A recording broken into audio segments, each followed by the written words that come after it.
Hello guys, तो चलिए start करते हैं आज के करंट अफेयर्स के रिवीजन वाली क्लास बिना टाइम वेस्ट करे। तो पहला प्रश्न पूछ रहे महाराष्ट्र के अहमदनगर का नाम बदलकर क्या करने का फैसला किया गया? तो आंसर होगा अहिल्या नगर। तो महाराष्ट्र के अहमदनगर का नाम बदल के क्या किया जाएगा? अहिल्या नगर किया जाएगा। नाम से समझ में आ रहा होगा, अहिल्या बाई के ऊपर इसका नाम रखा जाएगा, जो कि 18वीं शताब्दी में मालवा प्रांत की सबसे योग्य शासिका थी। महाराष्ट्र के कुछ और महत्वपूर्ण नाम मैं आपको रिवाइज कराता हूं जो हाल ही में बदले गए, जैसे कि बांद्रा वर्सोवा सी लिंक, इसका नाम बदल के वीर सावरकर सेतु कर दिया। मुंबई ट्रांस हार्बर लिंक का नाम अटल सेतु कर दिया। औरंगाबाद शहर का नाम छत्रपति संभाजी नगर कर दिया। अगला प्रश्न देखते हैं।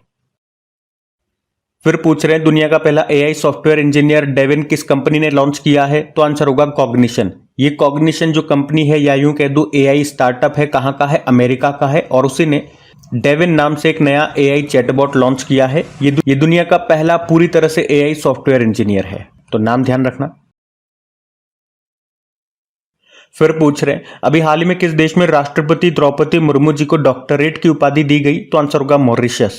ये हमारी जो राष्ट्रपति जी हैं, जो मॉरिशस की यात्रा पर गई थी ना, तो वहां पे वो मॉरिशस का जो राष्ट्र दिवस होता है, राष्ट्र दिवस समारोह में मुख्य अतिथि के रूप में शामिल हुई थी, और उसी दौरान उनको मॉरिशस यूनिवर्सिटी की ओर से डॉक्टरेट ऑफ सिविल लॉ की मानद उपाधि से नवाजा गया था। बस इतना सा याद रखो।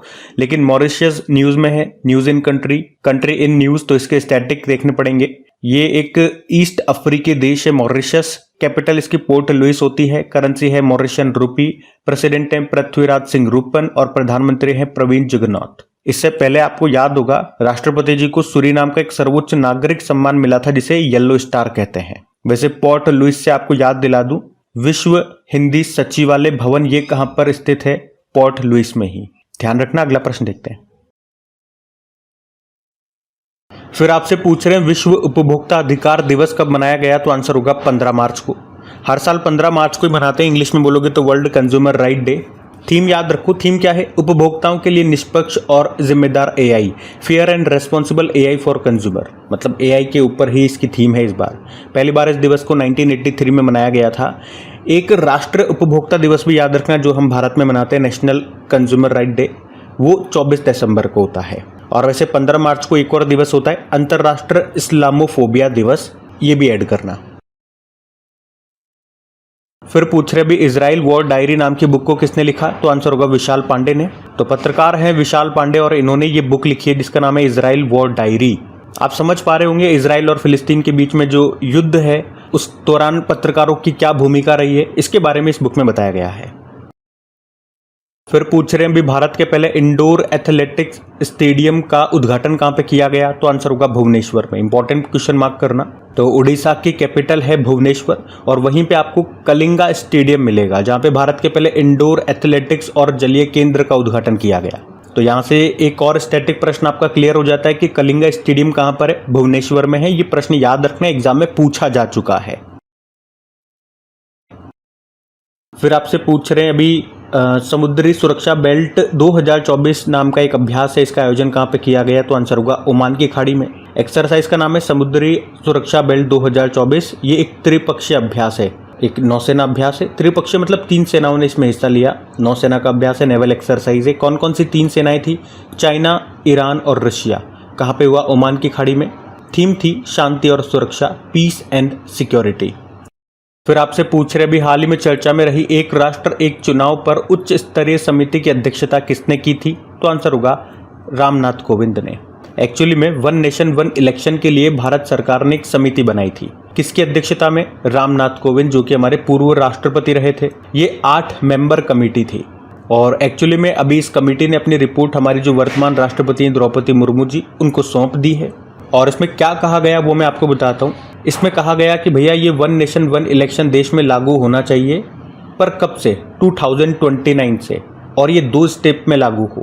पहले स्टेप में, पहले चरण में लोकसभा और राज्यसभा के चुनाव एक साथ होने चाहिए, और उसके 100 दिनों के भीतर दूसरा चरण होना चाहिए जिसमें लोकल गवर्नेंस के चुनाव हों, जिसमें पंचायत, नगर पालिका, इन सब के चुनाव कराए जाएं।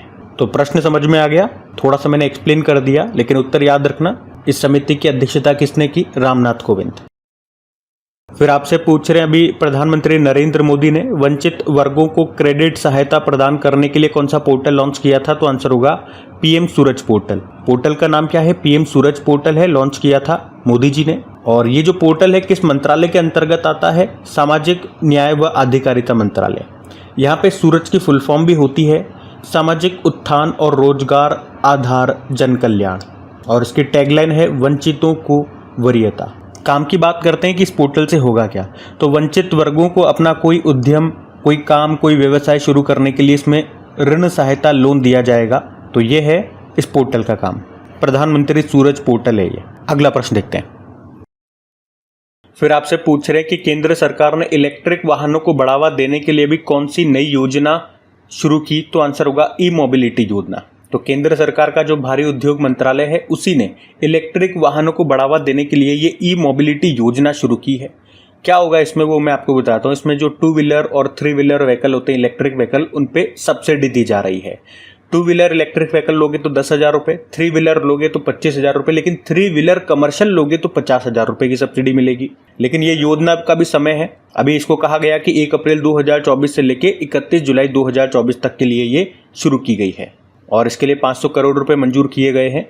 आप कहोगे इलेक्ट्रिक व्हीकल्स के लिए तो एक फेम योजना चलती है ना, तो हाँ, फेम योजना चलती है और उसी को रिप्लेस करके उसी के स्थान पे ये योजना लाई गई है जिसका नाम है ई मोबिलिटी योजना। ये भी भारी उद्योग मंत्रालय ने ही शुरू की है और इसका भी उद्देश्य वही है, सब्सिडी देकर के इलेक्ट्रिक वाहनों को बढ़ावा देना। लेकिन ये मैं आपको बता दूं, एक स्टैटिक बन सकता है या एक अच्छा क्वेश्चन बन सकता है कि फेम योजना का पहला चरण, जो पहला फेज है, वो कब से कब तक चला था? 2015 से लेकर 2019 तक, और दूसरा चरण का समय था 2019 से लेकर 2022 तक, लेकिन फिर इसको बढ़ा करके 31 मार्च 2024 तक कर दिया गया था। और अभी हमने पढ़ा ही सही, 1 अप्रैल 2024 से ये नई योजना आ गई, ई मोबिलिटी योजना, जिसने रिप्लेस कर दिया फेम योजना को। फिर पूछ रहे हैं अभी किसे चमेली देवी जैन पुरस्कार से सम्मानित किया गया? तो आंसर होगा ग्रीष्मा ठाकुर और ऋतिका चोपड़ा को। तो वर्ष की उत्कृष्ट महिला मीडिया पर्सन के लिए ये चमेली देवी जैन पुरस्कार दिया जाता है। सिंपल से याद रखेंगे, 2024 के लिए पुरस्कार 2 जनों को दिया गया, जो स्वतंत्र पत्रकार हैं ग्रीष्मा ठाकुर, और इंडियन एक्सप्रेस की जो पत्रकार हैं ऋतिका चोपड़ा को। पूछ रहे हैं अभी राष्ट्रीय टीकाकरण दिवस कब मनाया गया? तो आंसर होगा 16 मार्च को। हर साल 16 मार्च को ही ये नेशनल वैक्सीनेशन डे के रूप में मनाते हैं हम। इसे इम्यूनाइजेशन डे भी कहते हैं। और 16 मार्च को ही क्यों मनाते हैं? क्योंकि 16 मार्च 1995 1995 में देश में ओरल पोलियो वैक्सीन की पहली खुराक दी गई थी। वैसे आप जानते हो अभी भारत पोलियो मुक्त हो चुका है। कब? 2014 में ही। अच्छा, अगर आपसे पूछे विश्व टीकाकरण सप्ताह कब मनाते हैं? अप्रैल के अंतिम सप्ताह को, लास्ट वीक में, 24 से लेकर 30 अप्रैल तक। और आप जानते हो विश्व का सबसे पहला टीका किसने खोजा था? एडवर्ड जेनर ने। कौन सा? चेचक का टीका। वैसे रेबीज का टीका लुई पास्चर ने खोजा था। फिर पूछ रहे हैं बहरीन ग्रैंड प्री का खिताब किसने जीता? मैक्स वर्स्टपन ने जीता है। रेड बुल के ड्राइवर हैं मैक्स वर्स्टपन। मैं बार बार बोलता चलूंगा ताकि एंड में जाकर के ये सब बातें आपको याद रहेंगी। अगला प्रश्न देखते हैं। तो इस प्रश्न में पूछ रहे हैं कि जम्मू कश्मीर में सरकारी गेस्ट हाउस बनाने वाला पहला राज्य कौन सा होगा? तो आंसर होगा महाराष्ट्र। तो महाराष्ट्र सरकार ये कश्मीर में महाराष्ट्र गेस्ट हाउस का निर्माण कर रही है।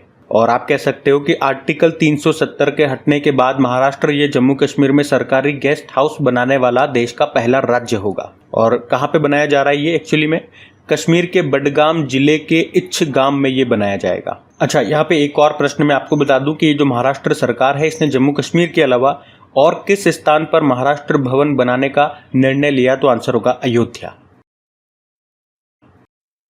फिर पूछ रहे प्रसार भारती के नए अध्यक्ष कौन बने? एनके सहगल बने। इंपॉर्टेंट क्वेश्चन है। किनका स्थान लिया? ए सूर्य प्रकाश का। और इस तरह से वे प्रसार भारती के 7वें अध्यक्ष बन गए हैं। उनका कार्यकाल 3 साल या 70 वर्ष, जो भी पहले हो वहां तक होगा।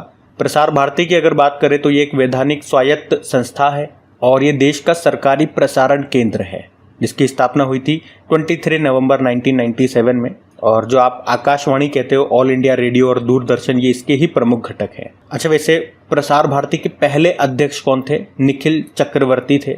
और इसके मुख्य कार्यकारी अधिकारी सीईओ कौन है? शशि शेखर वेम्पटी। बाकी ऑप्शन आपको रिवाइज कराता हूँ। राहुल सिंह सीबीएसई के नए अध्यक्ष बने थे।